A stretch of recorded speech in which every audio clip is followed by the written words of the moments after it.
All right, welcome back or welcome to the Singletrack podcast, joined by friend, colleague in the space, Tom Hooper, for a special episode related to the Team USA Long Trail announcement. Tom, I think before we get started, well, this has been a hilarious day because you and I guess we're cursed. We've tried to do numerous podcasts in the past and have been plagued by technical difficulties, not including today, which was insane.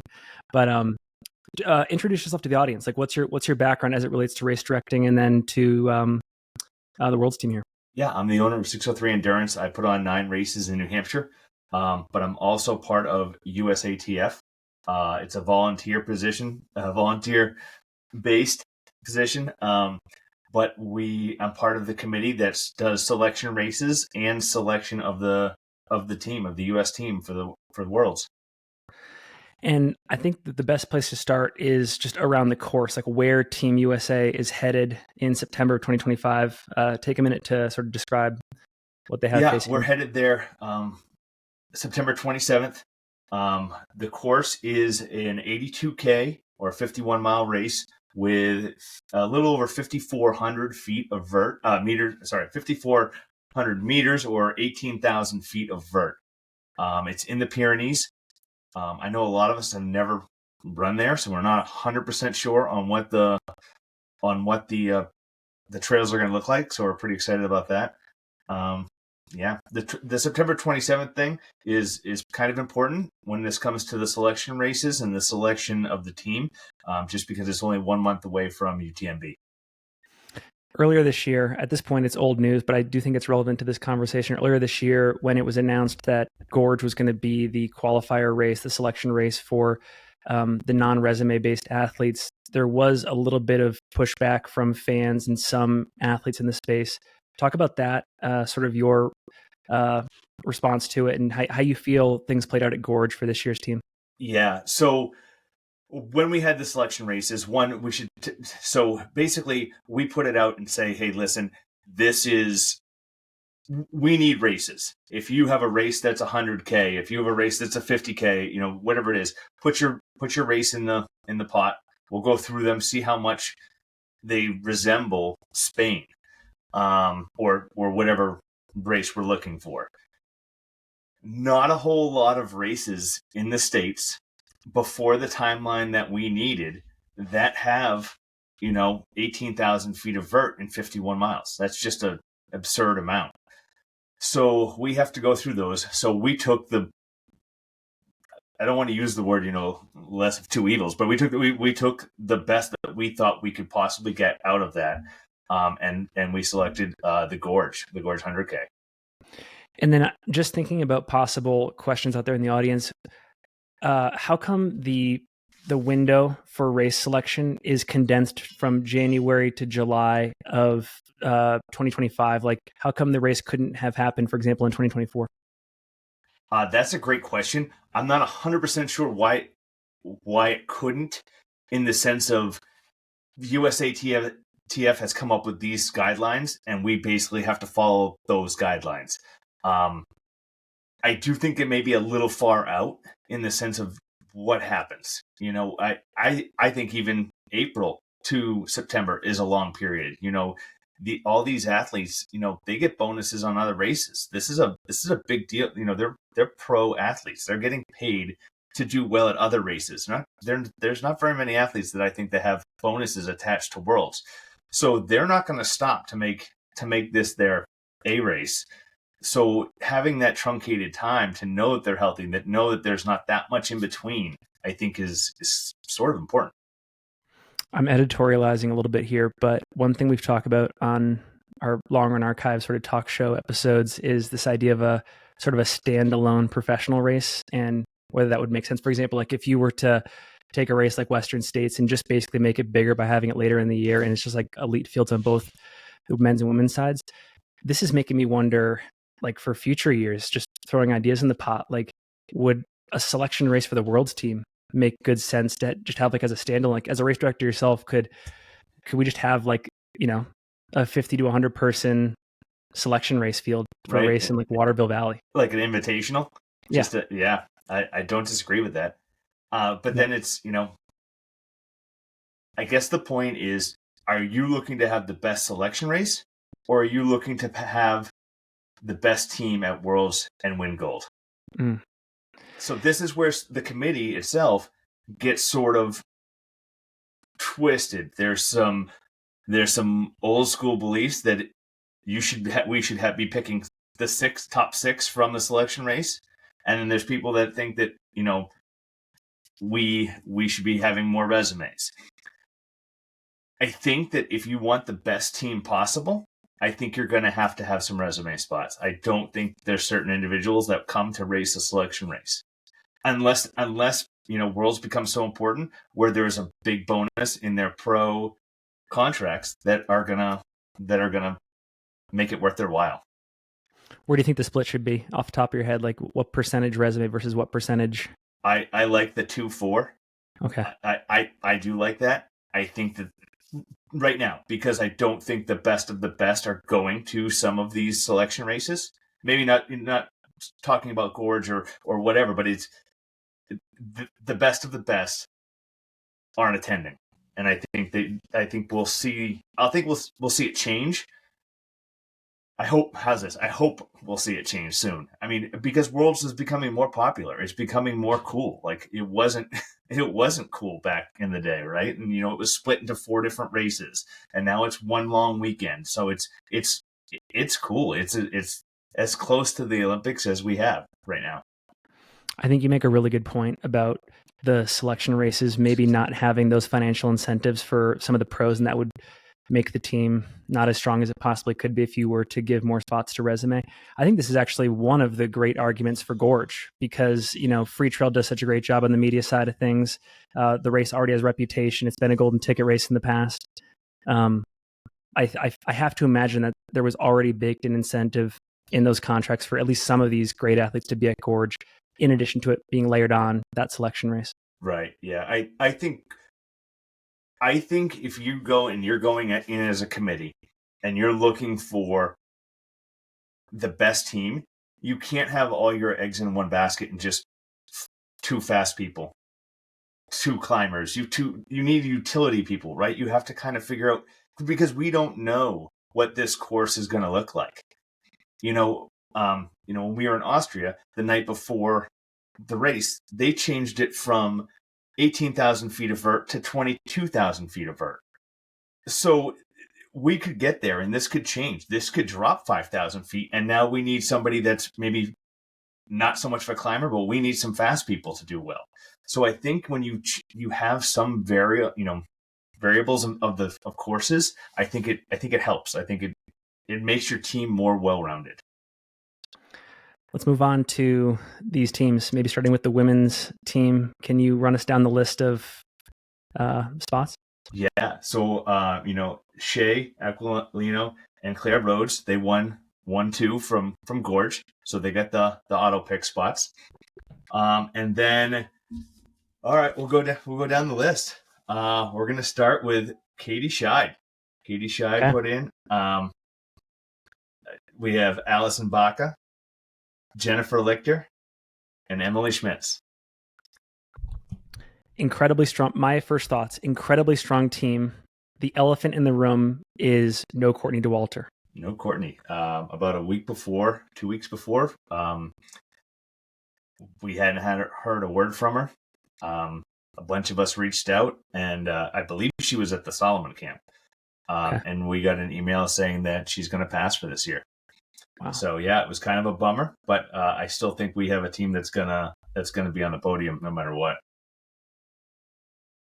Do you know? Does she have Team USA experience? And I actually don't know the answer to this question. Has she been on the long trail team in years past or other teams? I don't know the answer to that. Not since I've been there. Not in the last 2 or 3 worlds. Okay. Are you able to say how many people applied total on the women's side? Yeah, let's talk about that. So that's actually pretty interesting. We've had more people apply for the long trail team than we've ever had apply to both the long trail and short trail combined. Wow. So this goes back to, I think Worlds is starting to be cool. I think that it's building some hype. I think some people want to wear the red, white, and blue, which is pretty damn cool.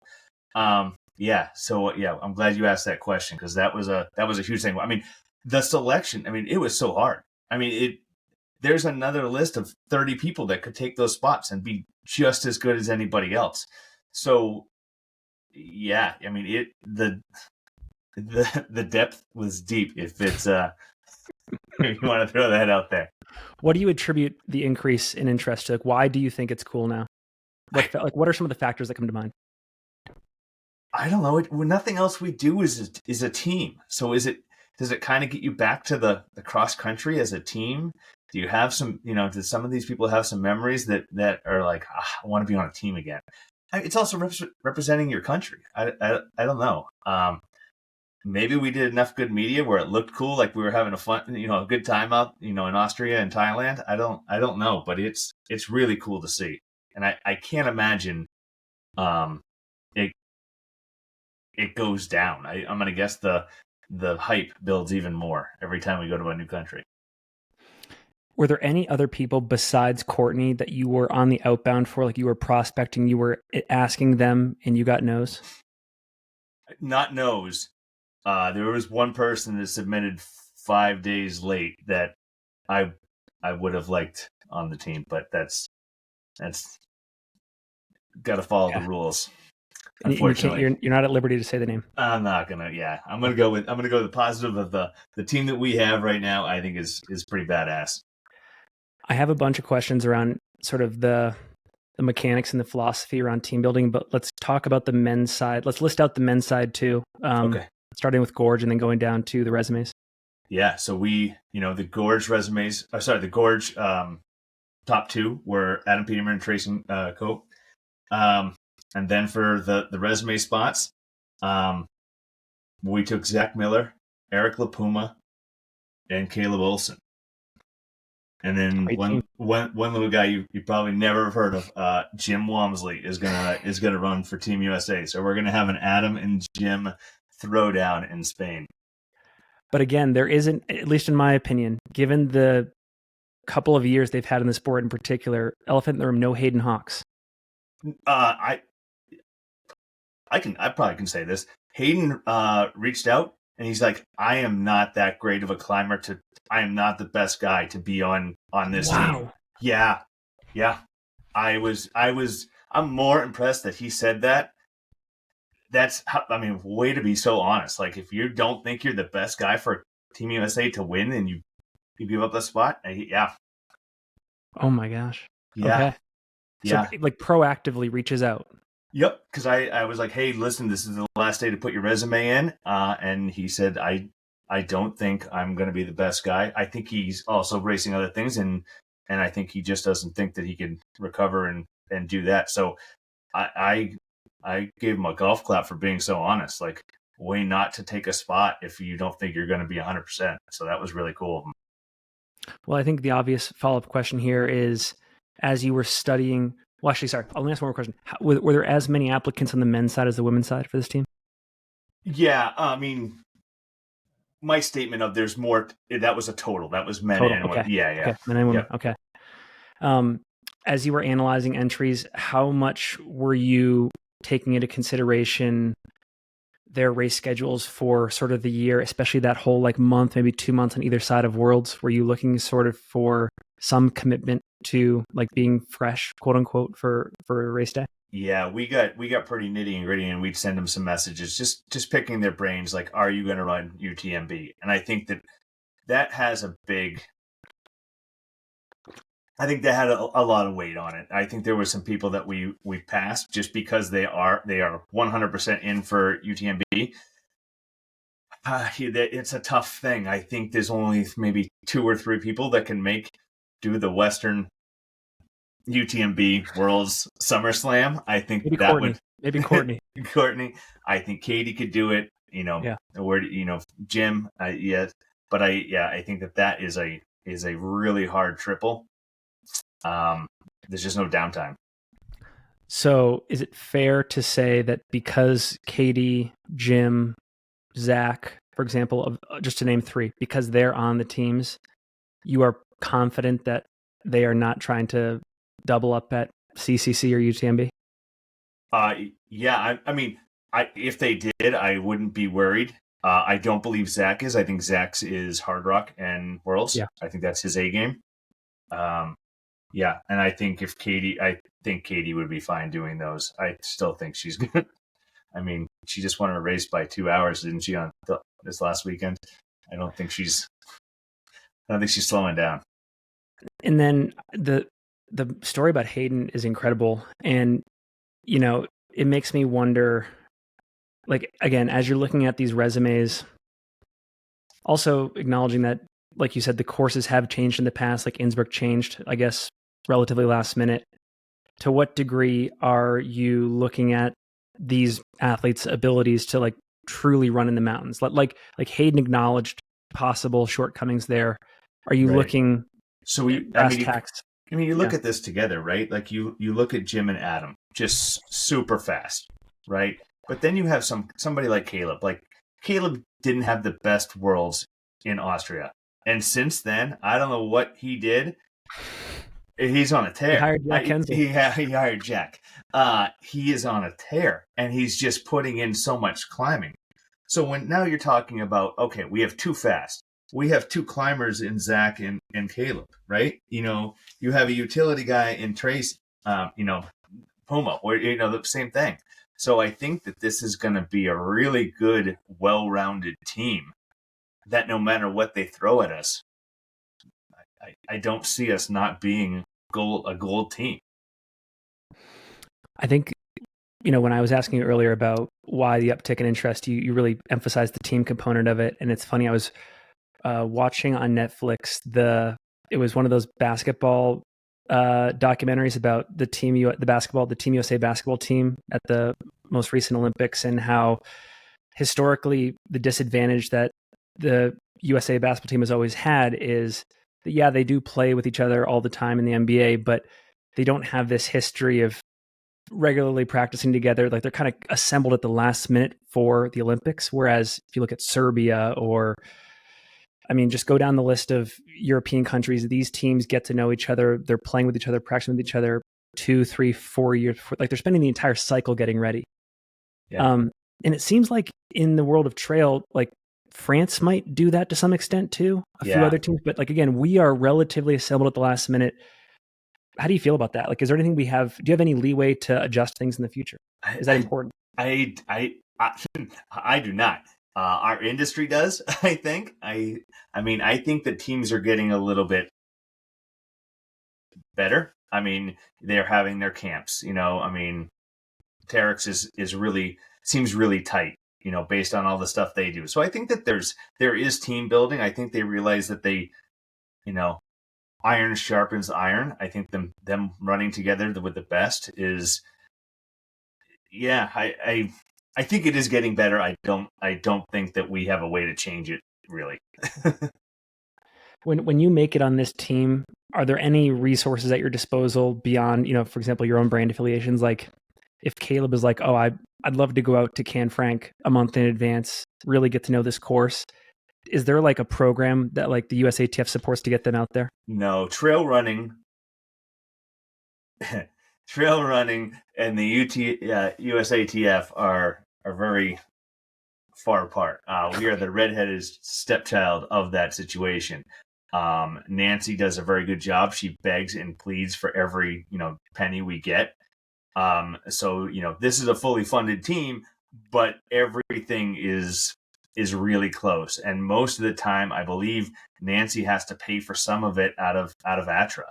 So I think that there's not a whole lot of money. I wish there was, but USATF is very track oriented, and trail running sees very, very, very little money of that.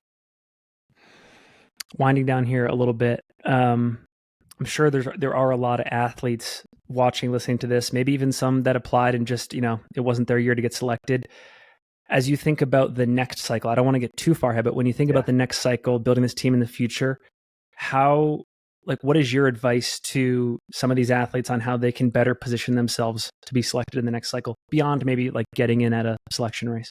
Right. Yeah. So, the resume, right? Like, how do you build your resume? You have to, You have to go to all the big races. You can't. I wish FKTs held more weight. I feel like there needs to be some barometer for that. There has to be for a jack, like a jack Yeah, comes or to a mind. You know? Terradower. Like, how do Yes. you, right? How do you put that in there? I wish that was sort of, yeah. The presidential traverse should count for something at Canfranc. That would be great. Hemming, Yeah. you know, Yep. the Hut Yeah. Traverse. Yep. I mean, I would just say, races. Do your own races. I think the resume will speak for it. I think that if you do what you want to do, I think you'll be happier and run faster anyway. So I like the story of Caleb too. Like you can have an individually, disappointing performance in the previous cycle, but like he did about as perfect a job as you could draw up, building his case to be selected resume style, and he did. The Western States, Trans-Gran Canaria, etc. Like an incredible previous 2 years. Yeah, I mean that was it was a no-brainer to pick him. I mean, just the amount of vert that he's doing lately. Yeah, I mean, we also go in and we look at Strava and see how much vert you've done this year and stuff like that, just to double check all the, if you're winning all these races and you're having, you have 7 feet of elevation, it's not going to help us. It's if you live in a flat area and you're not getting into the mountains, that's a tough pull. One last future-based question. Yeah. How does the next U.S. race selection site get determined? Like, is it basically the answer you gave me earlier with how Gorge was selected? Is that just staying put? Yeah, but I think and once again, we got more resumes from race directors saying, hey, we want to put in our race than we ever have before.